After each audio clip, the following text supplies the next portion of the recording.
Welcome to जोहान stitching. Neck की चौड़ाई हमने टोटल 7 इंच रखी है और डिज़ाइन का जो सेंटर मार्जिन है ये हमारे पास टोटली 3 इंच है। अब हमने यहाँ पर बिल्कुल बुकरम के साथ साथ नेक की कटिंग कर दी है, किसी किस्म का कोई एक्स्ट्रा मार्जिन नहीं छोड़ा। स्लिट में हमने इस तरह से तकरीबन 1.25 इंच फैब्रिक छोड़ते हुए कॉर्नर में अच्छे से कट लगा दिए हैं। ग्लू स्टिक की मदद से जितना भी हमारा एक्स्ट्रा स्लिट का फैब्रिक होगा इसको इस तरह से फोल्ड करके बहुत ही अच्छे से आयरन कर लेंगे। अब हमने फैब्रिक ग्लू की मदद से इस तरह से लेस को बहुत ही अच्छे से अटैच कर लेना है। तो यहाँ तक अगर आप लोग मेरी वीडियो देख रहे हो तो प्लीज़ मेरे फेसबुक पेज को फॉलो कर लें। टिकटॉक पे हैं तो टिकटॉक पेज को फॉलो कर ले, और अगर आप यूट्यूब पर देख रहे हैं तो प्लीज़ मेरे चैनल जोहान स्टिचिंग को सब्सक्राइब कर लें।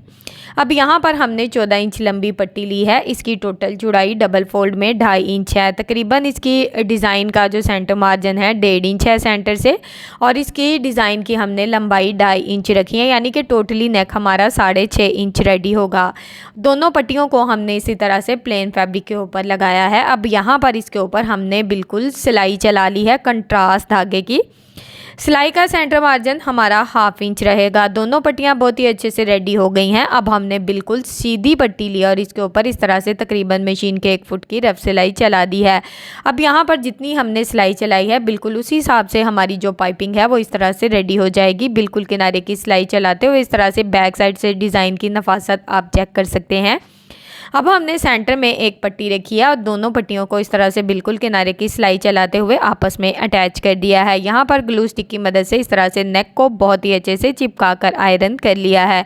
इसके ऊपर बिल्कुल किनारे की सिलाई को चला लिया है। लेस में इस तरह से छोटे छोटे से कट लगा दिए हैं। इस तरह से आपकी कोई भी लेस हो बहुत ही अच्छे से राउंड में घूम जाती है। तो लेस हमारी बहुत ही अच्छे से अटैच हो चुकी है। अब यहाँ पर हमने बिल्कुल और एक पट्टी ली है। ये पट्टी डबल फोल्ड में है। इसको हमने इस तरह से बिल्कुल लेस के ऊपर रखा और 1 फुट की रफ सिलाई चला ली है। अच्छा, ये जितना आपका सिलाई का मार्जिन होगा उतना ही पाइपिंग का मार्जिन होगा। अब कॉर्नर हमारे बहुत ही खूबसूरती से यहाँ पर ये देखें इस तरह से फैब्रिक को फोल्ड करके बन जाएंगे। दूसरी साइड का जो कॉर्नर है वो भी इसी तरीके से बना लेंगे। तो नेक का डिज़ाइन यहाँ पर रेडी हो चुका है। प्लीज़ मेरे चैनल को जल्दी से फॉलो कर लें।